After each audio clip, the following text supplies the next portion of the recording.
বুধবার Netaji play forum সেন্টারে খুঁটি পূজার মাধ্যমে একটি বিশেষ নির্মাণ প্রকল্পের শুভ সূচনা করা হলো।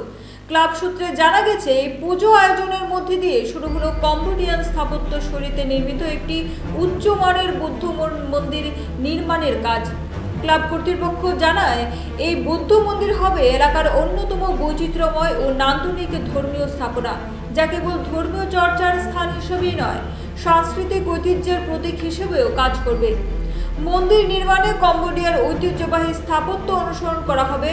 অনুষ্ঠানে স্থানীয় বিশিষ্ট ব্যক্তিবর্গ ও ক্লাব সদস্যরা উপস্থিত ছিলেন। রাজ্যবাসী সকলকেই এই কম্বোডিয়ান বৌদ্ধ মন্দির দেখার জন্য আমন্ত্রণ করেন ক্লাব সদস্যরা।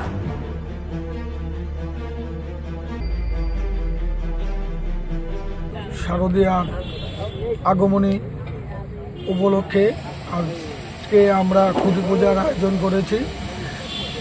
এবার আমাদের বিশেষ আকর্ষণ হলো কম্বোডিয়ায় অবস্থিত বৌদ্ধ স্তূপের আদলে আমাদের মায়ের মন্দির নির্মাণ করা হচ্ছে এবং আমরা গতবারের থেকে একটু আলাদা ধরনের পুজো করতে যাচ্ছি। এবার গতবার ছিল আমাদের একটা থিমের পুজো, এবার সেটাকে পরিবর্তন করে আমরা একটা মন্দিরের আদলে এবার রাজ্যবাসীকে এই উপহার দিতে যাচ্ছি। আমাদের সকলের আশা এবং রাজ্যবাসী প্রত্যেকের প্রত্যাশা নিয়ে আমরা এই পূজায় ব্রতী হয়েছি। আমার সাথে আছে আমাদের পুজো কমিটির সম্পাদক শ্রী রাজন আচার্য, আছে কোষাধ্যক্ষ শ্রী যিশু সাহা। এখন সেই ব্যাপারে ওনারা আরও বিস্তারিত আপনাদের সামনে তুলে ধরবেন।